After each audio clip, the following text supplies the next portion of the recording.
we enforce. We have issued fines for non-compliance with orders, and we will continue to do so as required. The City of Toronto will enforce the closure of these amenities in accordance with the Toronto Municipal Code.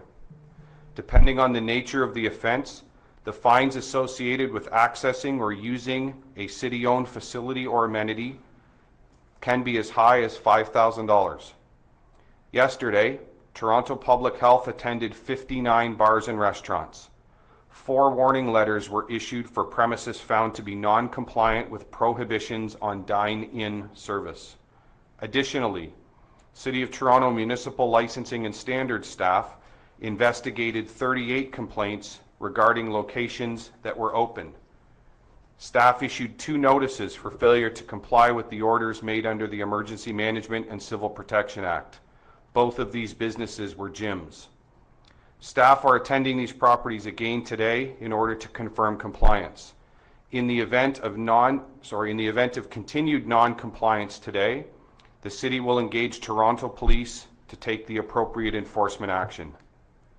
The City is urging all residents who are not performing essential or critical services to stay home whenever possible.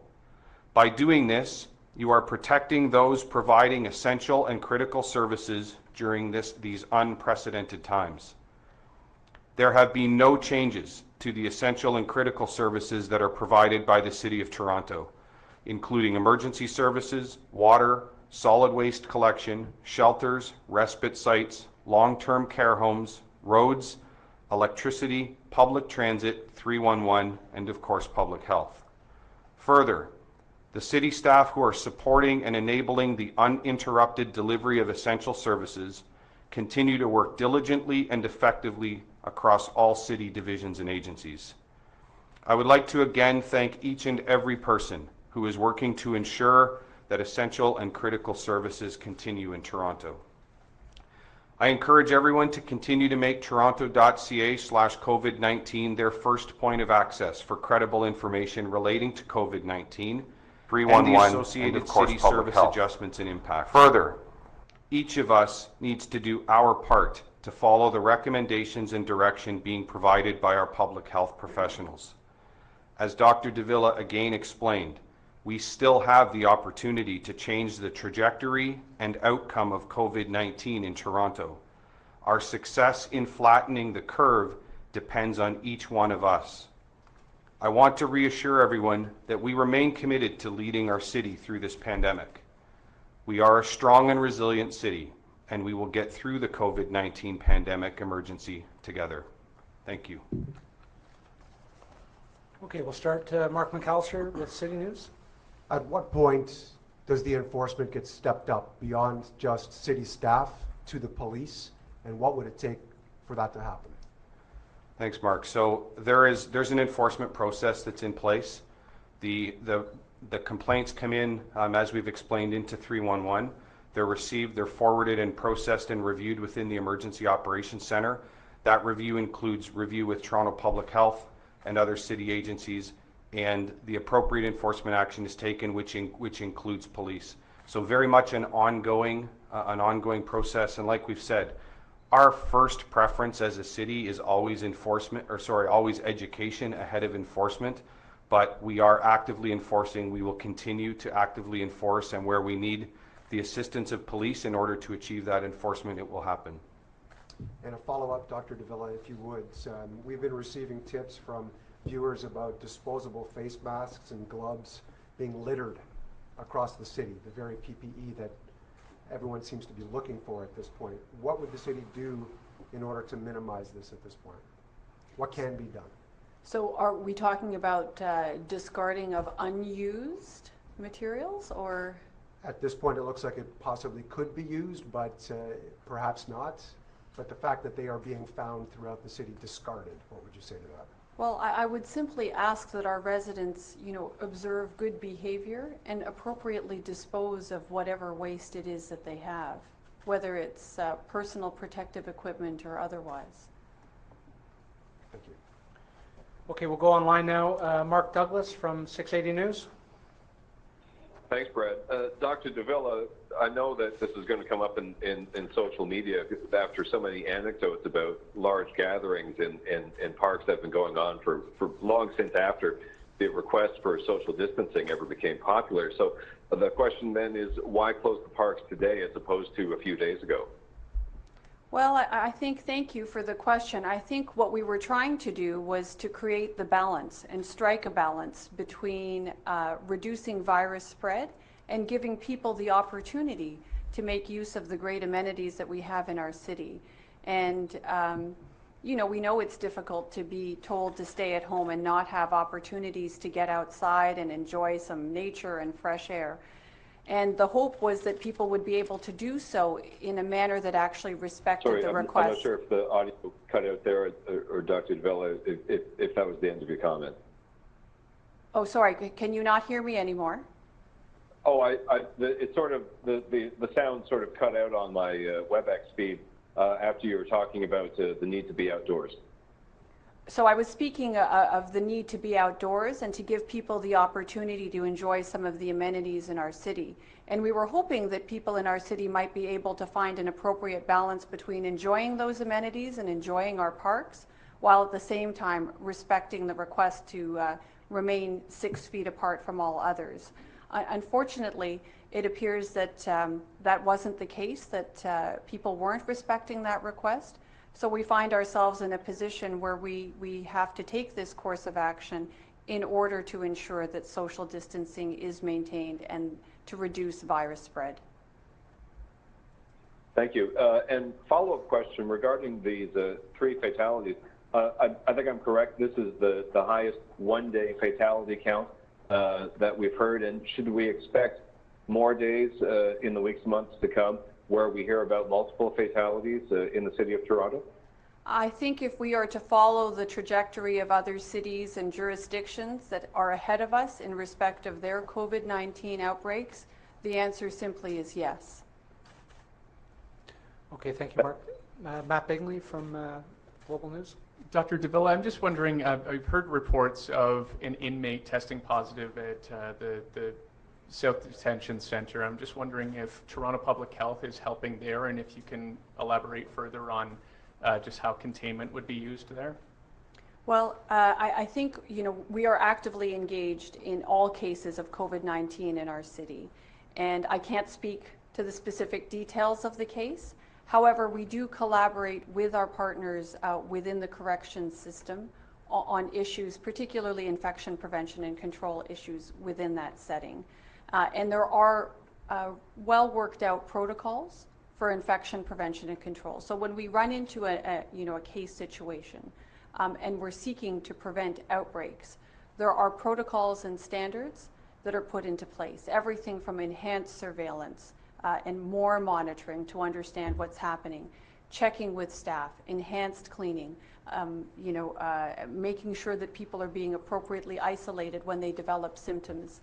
These are the protocols that are followed in respect of infection prevention and control in congregate settings, including corrections. Can you confirm if there was actually a positive test there, though, or a case, rather? I can follow up with my team, so I don't want to make confirmations that I don't have solid data on. Okay. Perhaps this is for the city manager. Just wondering, we've seen other jurisdictions such as Waterloo allowing people to exceed their garbage limits because they're obviously at home, they're expelling more, they're being told to throw out more. Here in Toronto, obviously you're told to keep it within your confines of your bin. Is there any consideration to allowing people to throw out more without having to have a tag? That's something that I certainly will take up with our general manager of waste. I haven't heard it as an issue here in Toronto. We've had other measures put in place to kind of manage the volume that's coming. So leaf and yard, as you know, we've asked that we not have that put to the curb. So, if there's an opportunity to support this community and measures like you're suggesting, I mean, we'd be open to considering that. Okay, thank you. We'll go online now to Brian from the Toronto Sun. Brian, go ahead. Good afternoon. Just sort of expanding on Mark's question there. As you're no doubt aware, Montreal has seen a troubling spike in cases, culminating in a dire situation that's developed in the ICU of Jewish General Hospital. With cases rising there from 94 to over 1,000 in just a few days. There's reports that their ICU is over capacity with critically ill patients, and other Montreal hospitals are taking up the slack. What's the current situation at Toronto hospitals? How many people do we have in intensive care, and what plans are in place in case there's an explosion of cases here, especially with people returning from March break? So with respect to hospitalized cases, as I've advised you today, there are 22 cases in hospital, and there is a smaller fraction of those. If I remember correctly, it's less than 10 that are in ICU beds right now. I can't speak to the specifics around what's happening in Quebec, but it's worth looking at a variety of factors that can contribute to an increased number of cases. There may be issues around laboratory testing and the number of tests that they were able to do before and the number of tests they're able to do now. And that's just one example of a factor that might be changing how they're reporting and why the numbers might go up so suddenly. Did you have a follow-up, Brian? Nope, that's it. Thank you very much. Okay, thank you. All right, back here to City Hall. Go ahead. Hi, it's Chanel with CP24.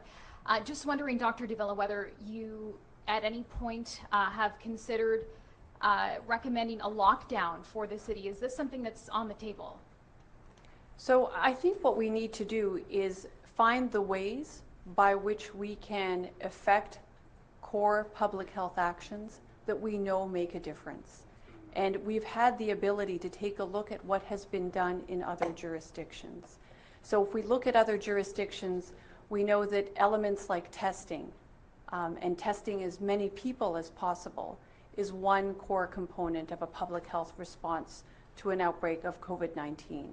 We also know that case and contact investigation, and what I characterize as very rigorous case and contact investigation, is another method to help reduce the spread and to limit the impact, the negative impact of COVID-19. And finally, we've heard quite a bit around social distancing as one of the core public health measures out there. It's now a question of, how serious, how significantly do we need to move in that social distancing vein in order to achieve the goals. So not every jurisdiction has had to go to that.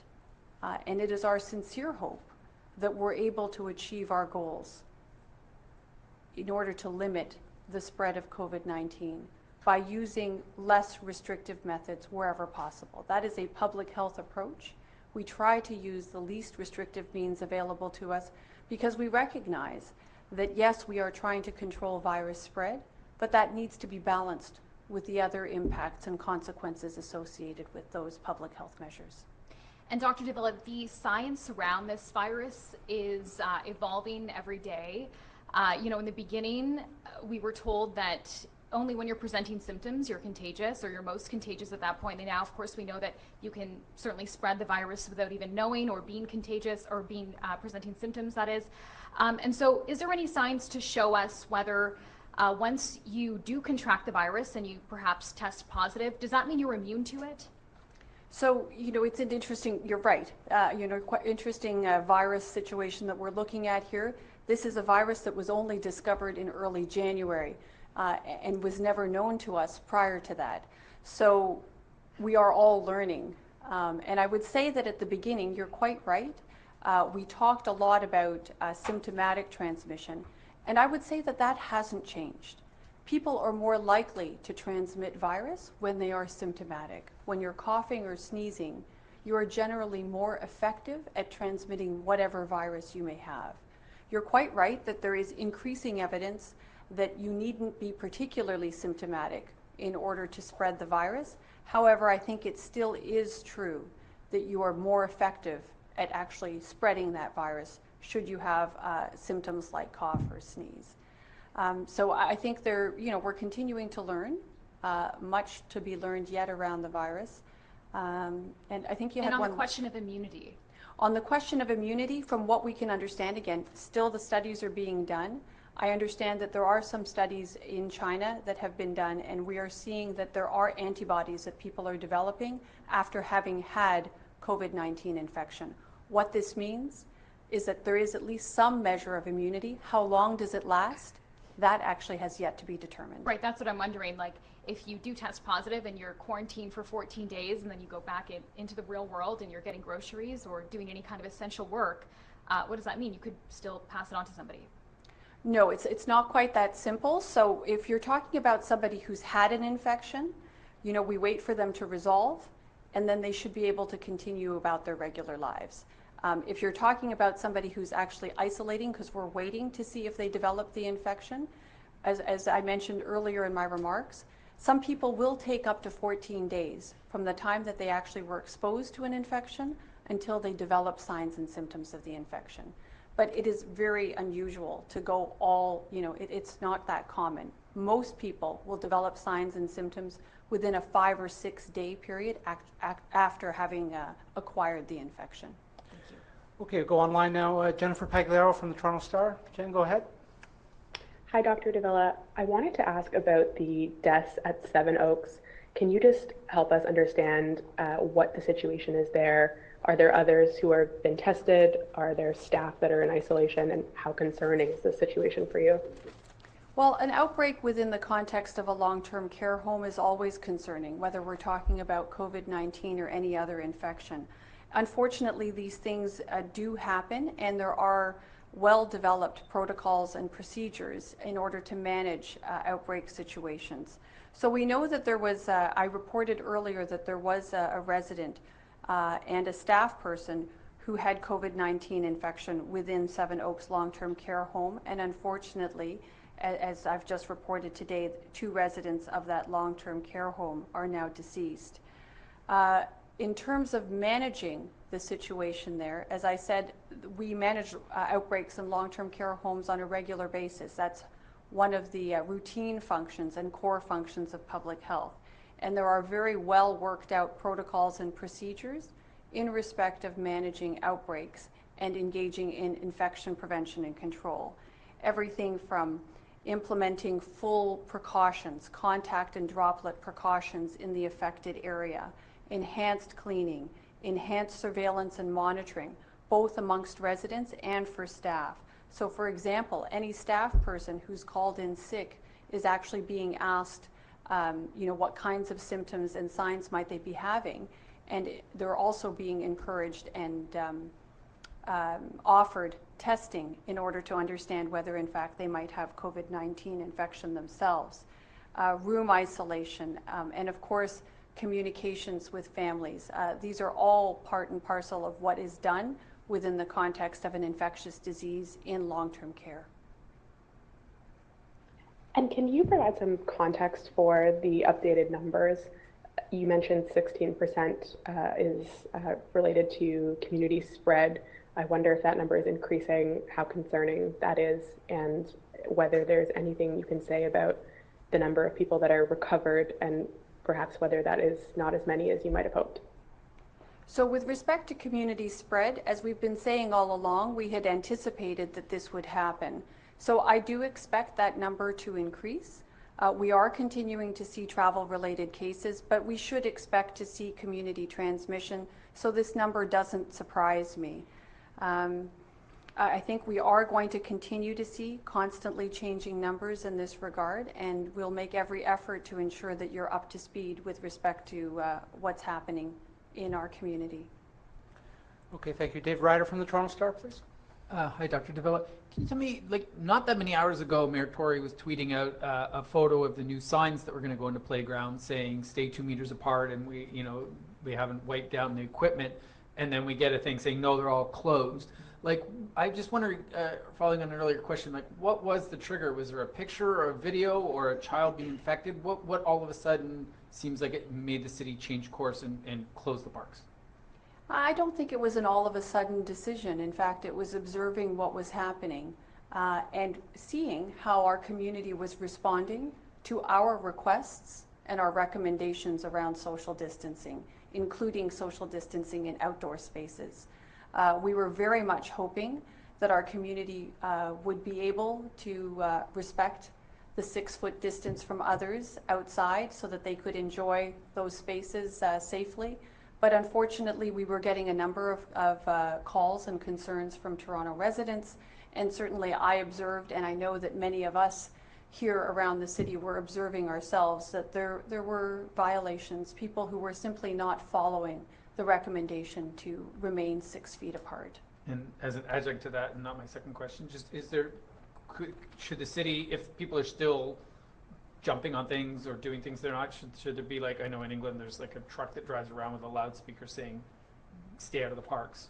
Do we have to go that route?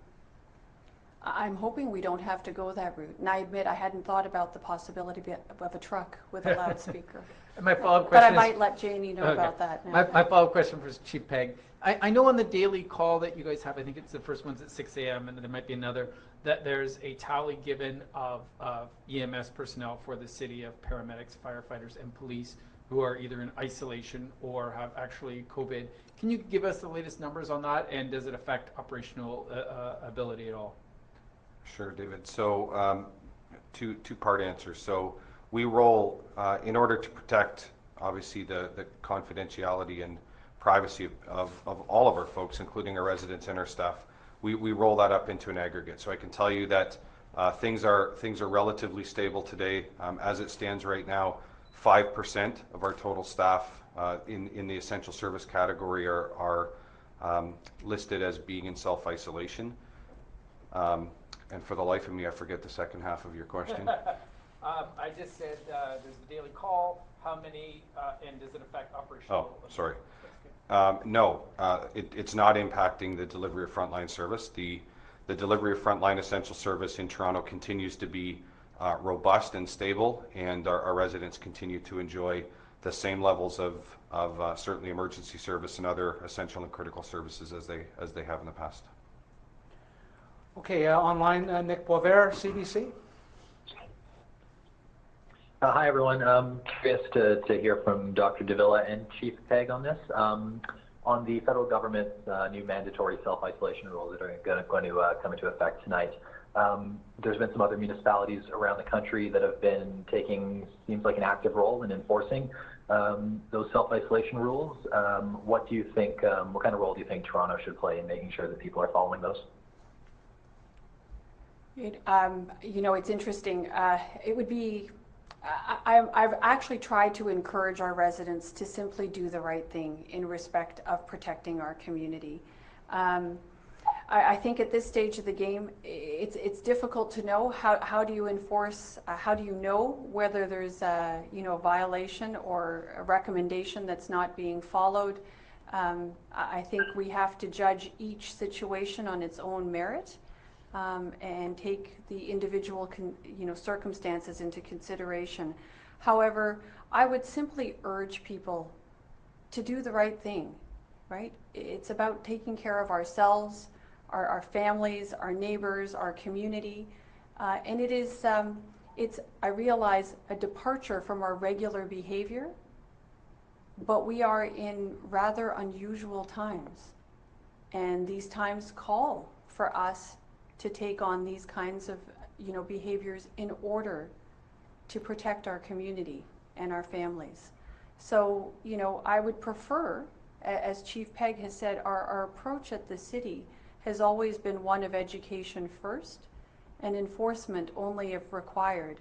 And my request to our members of our community is to simply abide by the recommendations and not put us in a situation where we have to move to more serious measures in order to protect the community. Nick, did you have a follow-up? Yeah, sure. The Minister Haidu also said today that if anyone lands here at Pearson and is showing symptoms, they're going to have to be quarantined here in Toronto, no matter if they're connecting to another city. That would go for any of the airports that are still open to international travel. Is that do you foresee that posing any kind of an issue if we have people who aren't from Toronto but are having to be quarantined here? So I'm not certain of the details as to how that quarantine is to be implemented. So once I have some details on that, then I'll be able to comment more knowledgeably. Okay, back online, Jennifer Pagliaro from the Star has a follow-up. Go ahead, Jen. Hi, for Dr. Davila again. I just wondered about healthcare workers at long-term care homes. We know that often they're doing temp roles or they may be traveling between long-term care facilities. Can you just speak to whether that's something you're considering changing or how that could impact other care homes? Well, certainly within the context of outbreaks, we restrict the ability of long-term care workers to move from various settings or from different facilities in order to reduce the risk of infection spread. I do think that this is an issue that has been raised on several occasions, even outside of the context of COVID-19, and I think it's one of the many issues we will need to think about on in terms of the long-term future, how we best provide the necessary care, whether it's within acute care and long-term care, but how we do that in a manner that actually supports best infection prevention and control and resident health. And can you give us any sense how many people from that care home, staff or residents, have been tested and how many presumed cases there might be? I would have to check with my team on those specific details, but I can assure you that we are absolutely working in concert with the team at Seven Oaks, and we are implementing all the measures, everything from enhanced surveillance and enhanced monitoring, enhanced cleaning, implementing droplet and contact precautions, ensuring that the families are aware of what's happening, everything that is expected and that's required and that's meant to prevent the further spread of infection is being done. Okay, thank you very much, everybody. That concludes today's briefing. We'll see you tomorrow. Thank you.